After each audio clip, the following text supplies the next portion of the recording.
Today we are ranking Star Wars movies and shows. This might get controversial, let's do it. So first we have Young Jedi Adventures. Now this looks like it was made for 5-year-olds and under, and I haven't watched it, so I'm going to put it in unranked, but it looks pretty bad, so either way it will be down near the bottom of the tier list. What's next? The original Star Wars Clone Wars. Hell yes, this is absolutely amazing. I can't move it up yet. Okay, let me scroll up. It's definitely not going in D tier. This is so good. The way it portrays the Force, Mace Windu's fight against the droids, the way it was ripping them apart, Anakin versus Asajj Ventress. I think it was Asajj Ventress's first appearance. It was so good. This has to... I have to put in A tier. There's not enough episodes to put in S tier. It doesn't have the biggest impact on the galaxy and the story as a whole. It doesn't have the biggest impact on the franchise, so A tier is well enough, in my opinion. Scrolling down, what do we have next? That is The Acolyte. Now, of course, we all know where this is going to go. It's one of the worst, not only Star Wars products, it's one of the worst shows in history.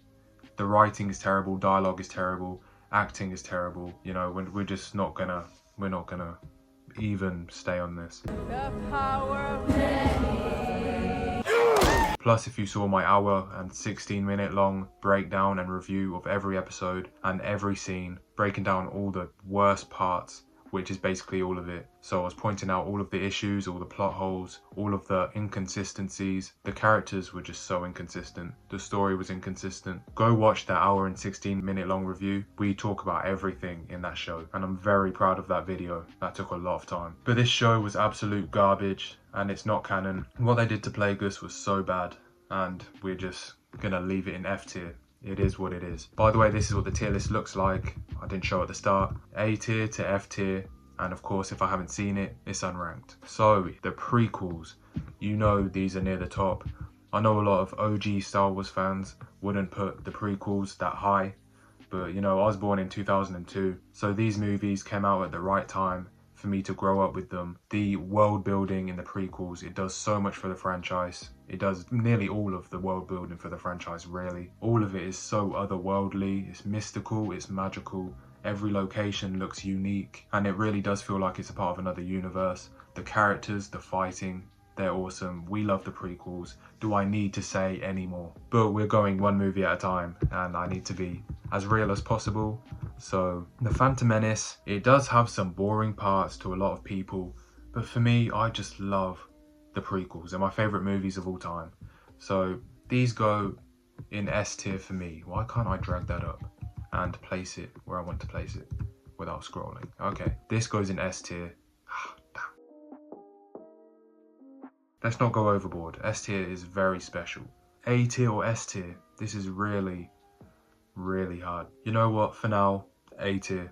It is the prequels, you know, it's the prequels. But it is slow, it does have Jar Jar in it, and as much as I like to say I like the character, I liked him in the Lego games, he could jump really high in them.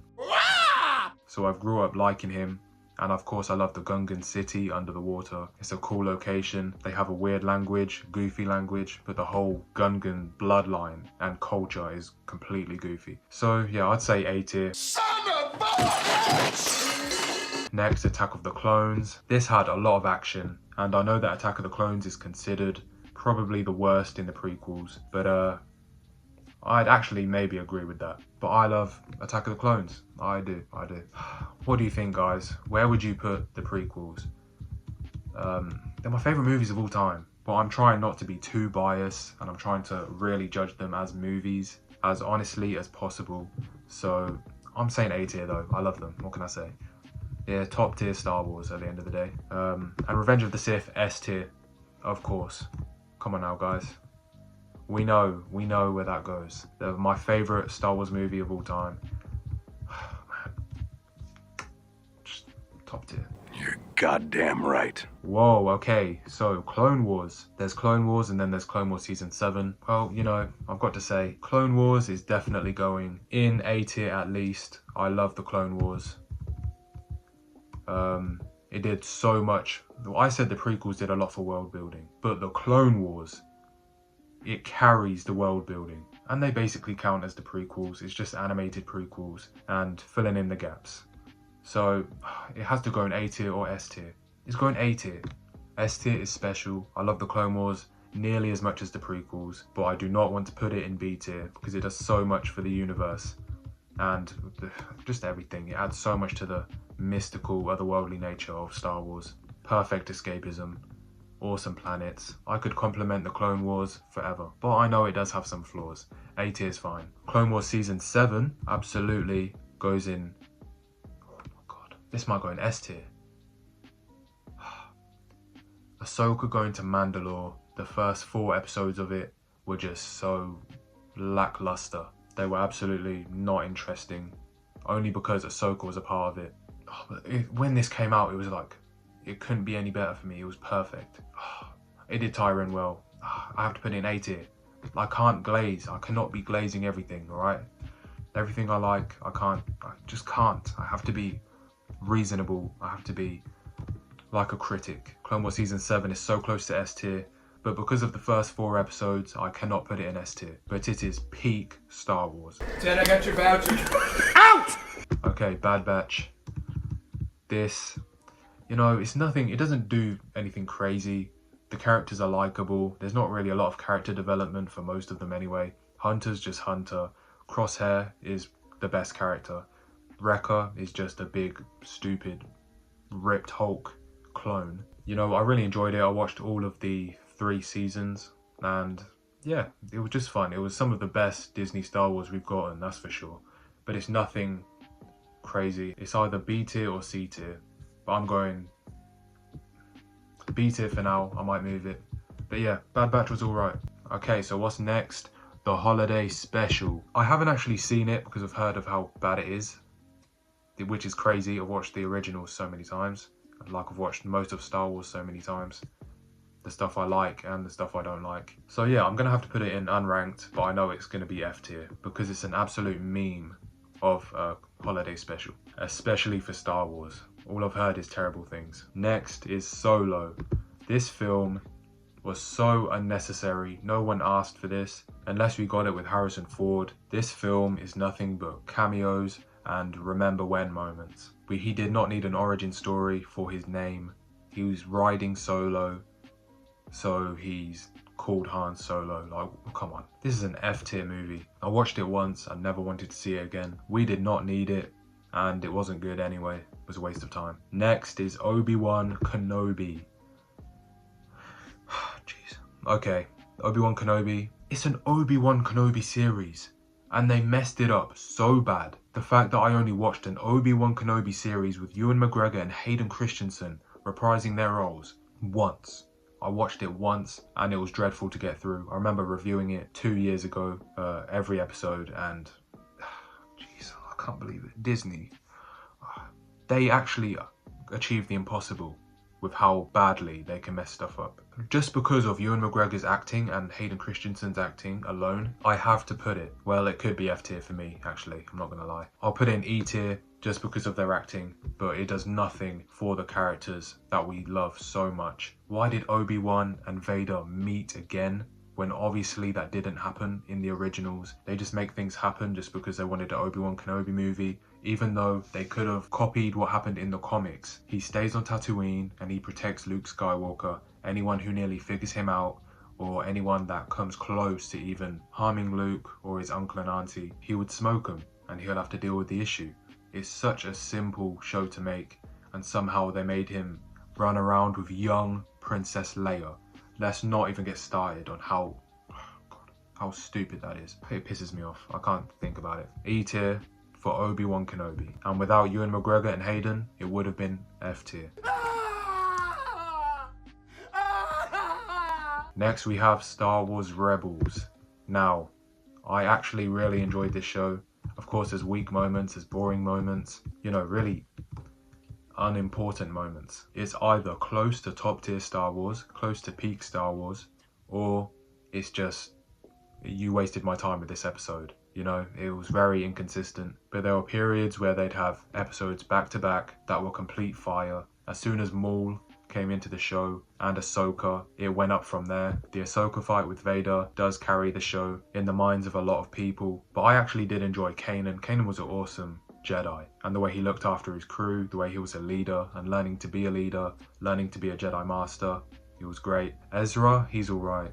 He wasn't anything crazy. He's just a very high potential young Jedi, but he did actually grow on me and be one of my favourite characters in animated Star Wars. I just like the whole crew. I like Zeb, I like Hera, I like Sabine. Hopefully their characters don't get ruined in a live action show, you know, hopefully not. But yeah, I enjoyed Rebels. I'll put it in B tier.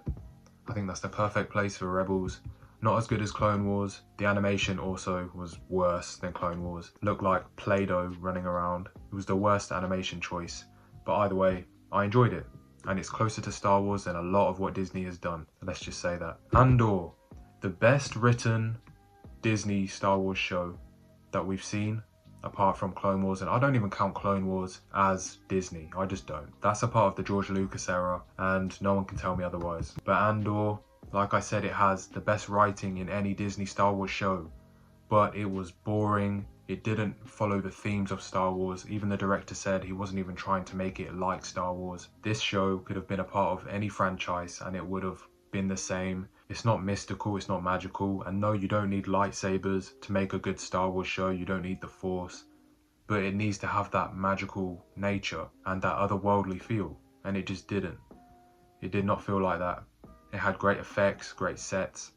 It just wasn't Star Wars is what I'm trying to say. And it was kind of boring. It was dull and boring. It wasn't colourful like the prequels or the Clone Wars. If something's not colourful, it's hard to make it seem magical. So I'll put it in C tier out of respect for all the people that love it. There's a lot of people that love it and I absolutely see why. But when I was reviewing this show as well, I was like, you know, it's well written. These characters are okay. Andor's, I guess, somewhat interesting. Not really. There was some interesting side characters. But at the end of the day, it's just not Star Wars, unfortunately. If only Disney could make a show that felt like Star Wars and was well written with good effects, good acting, good directing, you know, made with care. But it is what it is. You know, I'll put it in C tier, it's in the middle. So yeah, that's how I feel about it. Just mid overall. But if it was anything other than Star Wars, it would be really good. Next we have Rogue One. The first 90% of this movie is forgettable, but it's actually the best movie that Disney has made, and to be honest, some of the best Star Wars Disney has made. So I'm gonna put it in B tier. No, I don't like it as much as Rebels. C tier as well. It has to be C tier. The Vader scene at the end, of course, is one of the coolest scenes in Star Wars, and to see that for the first time, I couldn't be more hyped in my life, outside of the prequels and all of their fights, of course. But it was great to see. It really was. After a kind of mid movie that I really enjoyed at the time, but over time it's kind of just fell to the back of my mind. Nothing really memorable apart from the final scene, but it was decent and I liked it and I could watch it again. I've watched it a few times. So anyway, it's in the middle at C tier with Andor. Boba Fett. Oh jeez, look how they massacred my boy. Boba Fett, one of the most badass characters of all time. He didn't have to speak. He shouldn't have spoke a lot in this series. Even Tamora Morrison said this to the director, and still he made him talk a lot. And there's so many other issues, like him, I don't know, being a nice guy. Boba Fett is not a nice guy. He'll do whatever he can for money. He is a badass that is controlled by whatever money people are paying him. He just wants to get rich. He's one of those cool, suave characters that can get things done. And they butchered it. He became the mayor of Mos Eisley, or Mos Espa. Yeah, something like that. And he decided to be a leader of Star Wars Power Rangers with colourful bikes. They don't even fit in the Star Wars universe. The bikes don't. The characters didn't. It doesn't make any sense. Them characters are not Star Wars characters. The writing was terrible. The story was... They just got everything wrong with Boba. They just didn't do Boba. They tried to give him a character that wasn't anything like what Boba should be like. It's really not hard to make a Boba show. Make him a badass. He doesn't need to talk much. He takes people out. He goes and collects bounties. If you're going to make it canon that he escaped the Sarlacc pit, you better make his future in the story amazing. And they just didn't, man. They gave all of his personality to Mando, actually. The Mandalorian is just the modern Boba Fett, which is actually very annoying for Boba Fett fans, which is every Star Wars character. He's awesome. This show was trash. I'm going to put it in E tier, definitely E tier. I can't put it above Obi-Wan because it's really as bad. They're two very disappointing shows that should have been so much better, based on characters that fans love. Some of the most popular characters in Star Wars. You're goddamn right. Next, Ahsoka. Now guys, if you know how I feel about Ahsoka, you know how it is. You won't be shocked. Know that this is my opinion, okay? This is my opinion. I feel how I feel. There's some people who like it. A lot of people don't like it as well, of course. And let me just say that I am with them people. This show butchered an awesome Clone Wars character, the best new character in Star Wars, Ahsoka. The dialogue was off. They kept taking huge gaps in between the most unimportant dialogue. The story didn't make any sense. They made Sabine unlikable. She basically invalidated the whole ending of Rebels when Ezra took Thrawn away. She was just so unlikable in the show. She survived getting impaled by a lightsaber through the chest or through the upper stomach. I don't know, I don't care. She should not have survived. If Qui-Gon didn't survive, Sabine is not going to survive. And what makes it worse is it was Dave Filoni who had full control over it. And at the time, before this came out, I was like, Dave Filoni is the hero. He made Clone Wars, he made Rebels. Give everything to Dave Filoni. We need him to control Star Wars and bring it back to its prime. And he had this show. I was in disbelief until the final couple episodes. And then I was like, wow, this is... I should have expected this. The writing was terrible. The editing was simple. The directing was just average. The acting wasn't good because the script wasn't that good. Baylan Skoll is the only interesting character in the whole show, and the only character that actually had some substance and made sense. Ahsoka was so boring. She's a really bubbly character in the Clone Wars. So the fact that they just took all of her personality away, I know that she is a Jedi Master, I know. That's what people say to make excuses for it. But there's no reason why she should be so bad at what she does. She's not a good leader. She makes stupid decisions. When she speaks like she thinks she's so much better than everyone else, and not in that charming way in Clone Wars. She was never really a complete arsehole in that. She was just ignorant and thought she was much better and powerful than she was. But this show just butchered her as a character, butchered the Rebels cast. And yeah, this was a huge disappointment as well, but it's gonna go in D tier. I think that's the perfect place for Ahsoka. My final hope and belief in Star Wars was with that show. Dave Filoni let us down, and at that point I realised there's no saving Star Wars with Disney, and that's just the reality people have to come to. But if you still enjoy Disney Star Wars, props to you. I wish I did. Star Wars is my favourite franchise ever, and yeah, I just wish I can feel the same way as you guys, but unfortunately that show was arse. It's garbage! So Ahsoka's in D tier. Star Wars Resistance, haven't seen this. It looks trash and it's sequels. So yeah, not much to say about that. Haven't seen it. It would probably be an F tier. It looks like a waste of time. It's for kids. Yeah, so it is what it is. Force Awakens, probably the best out of the sequels. Played it safe. Basically repeated A New Hope in so many ways. J.J. Abrams, not too creative as a director.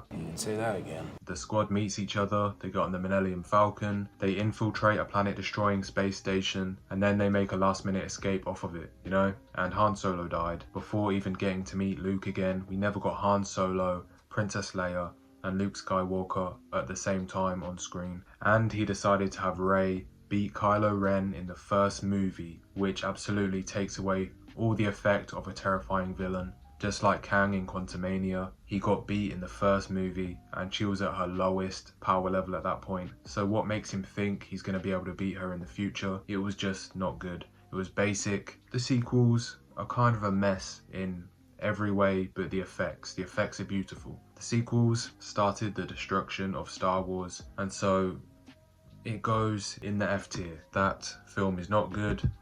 The Last Jedi really messed up the sequels. This movie is the reason the whole trilogy had no way of being good and living up to the actual standards that everyone expected a Star Wars trilogy to live up to. They aren't even good movies, let alone Star Wars movies. The Last Jedi was horrendous in so many ways. I don't think we need to mention it anymore.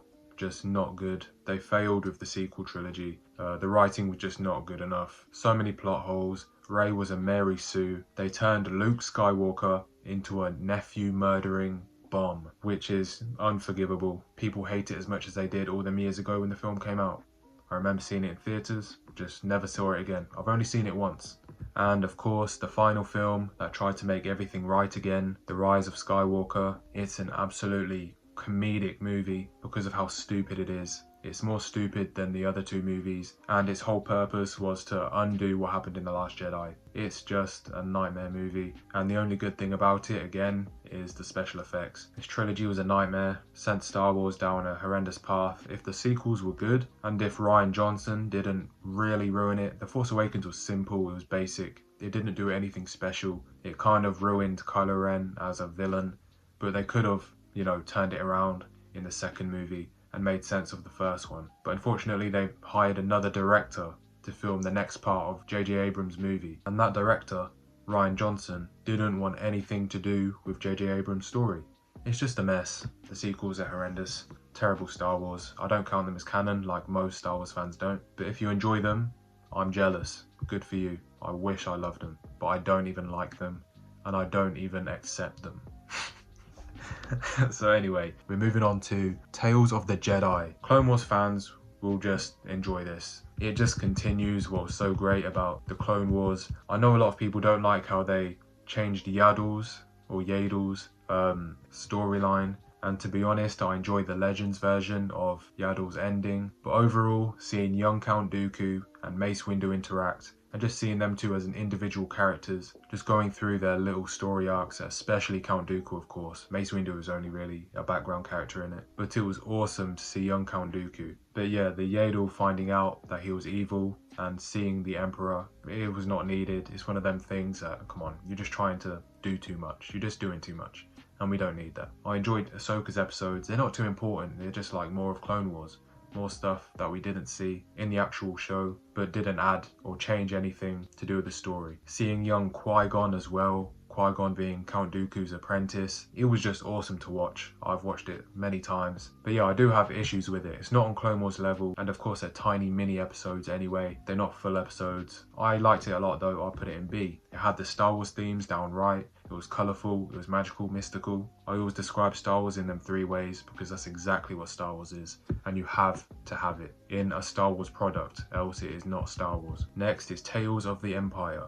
This was a disappointment. Covering characters we don't care about. We don't care about Morgan Elsbeth. She's not an interesting character. Even in the show she was in, the show wasn't the greatest, She's not that interesting. The actress is awesome. We know who the actress is. She's a martial artist, all of that stuff. They could have done a lot more with the actress. And they ruined Thrawn in Ahsoka, I've got to say. They absolutely ruined that character. He was an idiot. Thrawn's meant to be smart, but unfortunately, Dave Filoni can't create a smart character, especially if you're not a really smart person yourself. You have to get one of them rare people who are really, really good at writing and writing smart, intelligent characters to create a story involving Thrawn. And so because of Ahsoka, Thrawn's story in this was just not interesting to me. They kind of butchered the canon Thrawn. I prefer the Legends Thrawn. He was good in Rebels. He was definitely acceptable in Rebels. I liked him in Rebels, and I was excited to see him in the Ahsoka show, but no. So them basing this on him as well. Come on, we wanted Tales of the Sith as well. How do you go from Tales of the Jedi to Tales of the Empire? This is just not the show we wanted either, but I think some people may have enjoyed it. It's just mid, it's forgettable. So I am going to put this in D tier. Okay, next, the original trilogy, A New Hope. A New Hope is S tier for me. The original trilogy has the best writing in Star Wars, and of course A New Hope kicked it all off. It was the first ever Star Wars content, and it's awesome. The characters are so likable. They have amazing character progression, amazing motivations. The whole Star Wars universe is just cozy, magical, mystical, and all that stuff that I keep saying. It was just awesome, man. And for it to be made all them years back when you didn't have amazing CGI and stuff, you barely even had CGI, it was just so awesome. Actually, I think George Lucas kicked off the CGI era, being the storytelling genius that he is. And the originals are up there with the prequels as my favourite movies of all time, and they are really timeless. They really are timeless. A New Hope, cozy movie. If you're ever ill or tired, or it's raining outside and you just want to watch something good, something cozy and just a great story, A New Hope is the way to go. And you know what else you should watch after A New Hope? The Emperor Strikes Back. The Empire Strikes Back, sorry. Damn. It was nearly a good transition. The Empire Strikes Back, one of the best movies of all time. Basically a perfect movie. S tier. What do I say about it? Just continues how good A New Hope was, but made it even better. improved in every way. The writing's amazing, dialogue is amazing, the characters awesome, so many unique ideas for the time it was made. They're just, all of the original movies are just amazing. So you know where the last one's going. The last one is in S tier as well, because I'm not only doing my rankings off of how much I like the movies and stuff, but I'm also trying to be non-biased. These films are just great in general. I love them, and they are great movies. They're S tier. It's just common sense. And as much as I like the prequels, I cannot put them in S tier unless it's the third movie, because I know they have many flaws. I really know that. I'm not delusional. I do know they have many flaws. I watched Red Letter Media's review as well, and it kind of solidified and made me accept that, yeah, alright, it does have many flaws, especially The Phantom Menace and the second movie. They have flaws, okay, they have flaws. But we don't talk about them because they're amazing movies, they're my favourite movies, and they're great, and they're flawless. What? Alright, what's next? The Mandalorian. So, The Mandalorian Season 1 was very good. It wasn't doing too much. It was just a bounty hunter doing bounty hunter things. It was awesome. Do you guys remember when The Mandalorian dropped? It was top tier stuff. As soon as you see in the first episode, you're like, wow, we're like getting the originals back in a way. Like it felt like the originals. It's during the originals era, you know, when the Empire is ruling and things are going down, and the world felt like it as well. It was just really good. Season 1 was good. It had its issues, but yeah, it was enjoyable. Season 2, when I was watching it, I absolutely loved it. Of course, the Luke Skywalker bit at the end. That's the closest Disney Star Wars has ever got me to be emotional, is by showing me a character that I love. Luke Skywalker is my favourite character in movie history. He's my favourite fictional character of all time. And so to show him in his black robes with his green lightsaber, striking down these powerful super droids with ease after all of the main characters of the show could not handle them at all. It was just awesome. And the score, wow. The music during that scene is, no one can come close to John Williams and his scores, but he came damn close. What's his name? Gorison. Something Gorison, I think. I need to get that right. But either way, yeah, Season 2 was really good at the time. But now I look back and see that it was just really a cameo fest. And I haven't really went back and watched it. I've watched the season twice. I think I don't really need to watch it any more than that, especially after Season 3, because Season 3 of The Mandalorian was horrendous. Of course, Disney can't just keep something decent for long, if at all. So they absolutely butchered The Mandalorian, and after a terrible Season 3 with Jack Black and Lizzo in one episode, which brings you absolutely out of Star Wars. Why would you have celebrity cameos in Star Wars? It's the most escapism feeling and experience you'll ever get watching a Star Wars movie or show. And I'm mainly talking about the first 6 movies and anything that is lucky enough to come close to their quality. But yeah, just the worst time to want to make a Mando movie after a terrible Season 3 of The Mandalorian. So overall, I've had a lot of good times with it. You know, I covered it on my channel every episode. It gave us a lot of good moments in the Star Wars community once more, when we can talk about a show that we actually all enjoy and we can debate about stuff, we can theorize. It was so fun. They butchered it though. Like Season 2 was cool. Like I still really enjoy it, even though I do look back with honest eyes and know that it was a cameo fest and it didn't do very well with the story. And yeah, I'm not really that invested in The Mandalorian now at all. I'm not that invested in Din Djarin and Grogu anymore. It's had its time and they ran it into the ground in Season 3, stopped any hype for future content with these characters. So yeah, I'd say, yeah, for me, it's literally, I'd put C tier. It's not B, A, and definitely not S, of course. Okay, Star Wars Visions. The first season was awesome. The second one was, even though it had good animation, it's not Star Wars. Like, what are we doing? What a waste of time. So overall, it's just a forgettable thing. It doesn't add to the universe, and therefore, I don't really care for it too much. This is easy. I'll put it in D tier because it's acceptable. It's not as bad as Kenobi and Boba Fett and the sequels, of course, but yeah, it's just forgettable. I'll put it in D tier. And everything else I actually have not seen. These ones at the end are just fake limited edition versions of the prequels, but including the Clone Wars Season 7 and stuff like that, just intertwined into the story. And by the way, when Clone Wars Season 7 came out, it was damn near 10 out of 10. Oh my god, it's still awesome. Clone Wars Season 7, peak Star Wars. I know there's some issues with it, like there is with everything. There is, when you really think about what happens in it, it's like, it's kind of forced, but I loved it.